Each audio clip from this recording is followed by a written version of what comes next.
Hey guys, back again for the third attempt to put the motor in. I'm going to go over real quick the problems that we had.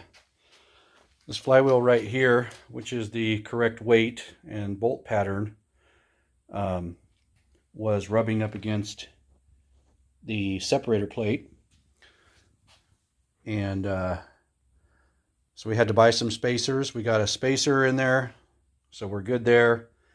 And then we realized, and I'll try to add some pictures, that I had a defective flywheel, and the center hole right there was a little bit off. So when I was trying to bolt up the flex plate to the torque converter, the bolts were not lining up. So I'm going to try to add a picture in here and show you the pictures that I took of the torque converter out of the vehicle with the flywheel on it, the defective flywheel, and you could see with the naked eye how off it was. So we went ahead and figured out that problem, got that problem fixed, and now we're going to make a third attempt to put the motor in.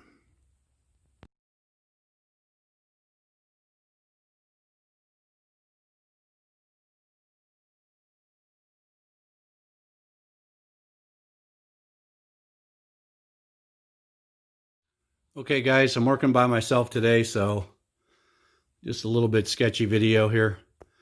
And for those of you that don't already know, I'm not a professional mechanic. I'm not a professional YouTuber. So if you want to watch these videos, great. If you don't, great. Don't bother commenting with some snarky comment, because I just don't care. These videos are more for me than anybody else. But anyway, so third attempt, the motor's in, it's lined up with the transmission. So the next step is I'm going to try to get all the motor mount bolts in and all the transmission bolts in, and get the motor sitting in all by itself, and we'll move on from there. The big question for the day, since we've got the new flywheel that isn't defective and everything like that, if everything lines up, bolts up, and everything meshes together good. So we'll see what happens. I'll catch you back in a minute.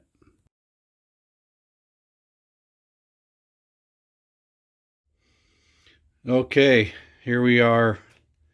Continuation of attempt number 3. Got the motor back in. Got the throttle body on. Just threw the air cleaner on just to keep the dust out. I've got the headers on. Just snugged up. Not all the bolts are in. Got them on both sides because I got to start mocking up a lot of stuff here. I've got to wire the EFI system. I've got to put the whole front part of the motor back together with the, the power steering and the alternator and whatnot. But I also need to mock up the fuel system. I need to mock up the wiring. I got new wiring. I got a new Sniper EFI coil sitting right there. I don't know if that's going to be the home for it. But that's where it's sitting for right now. But I got a lot of stuff to do. I did make a big mistake. I put the oxygen sensor for the EFI in the wrong spot. So when I bolted up the exhaust, it actually hit on the transmission cross member. So, this is all about learning as we go with this thing.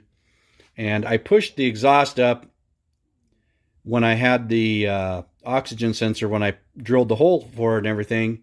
And I pushed the exhaust up where I thought it was going to be, but I guess it had slid back a little bit. And when I pulled it forward to marry it up with the headers, well, there you go. That's what I get for jumping ahead and trying to put the oxygen sensor in first. So now I'm going real slow, just mocking everything up. Snugging things down, just kind of putting them in and snugging them up. I am going to have to switch out my manual throttle linkage and kickdown rod, and I'm going to switch that over to cable, because when I did put the kickdown rod in for the C4 transmission on this particular motor, this thing sits back. It seems like it sits back a little more. It really doesn't sit right in the exact same spot as the original motor. But anyway, with the fuel injection throttle body there and everything, it just doesn't want to line up. And I researched online a few places, and they said, they had the same problem that I did. So they just got rid of it and went to the cables. Cleans up a lot of things. Get rid of a couple of things that are mounted to the firewall, and put in some cables. So there you have it. Well, we're moving along pretty slow, but I did get the motor in. I did have other projects that I had to tend to while the weather was nice outside. So this is stuff I can work on in the morning and stuff, closed up in my garage. But when the weather's nice and I got outside projects, I got to get on it because winter is upon us, and I had to dry in a couple of things. So anyway, just this is the final update of getting the motor back in. And then next time we see each other, hopefully a lot of this stuff is going to be assembled and put together. I'm going to have the whole front end of the motor put on. I have the radiator in, and, moving on. I'm going to have the fuel system mocked up. I'm not going to be able to film it, making the fuel system and all that, because I'm going to be laying up underneath the vehicle. So, but once I get it all done, I'll pop up a video on here and show you what I did. And hopefully, sometime in the very near future, we're going to hear this thing fire off. And that's going to be cool. All right, talk to you later.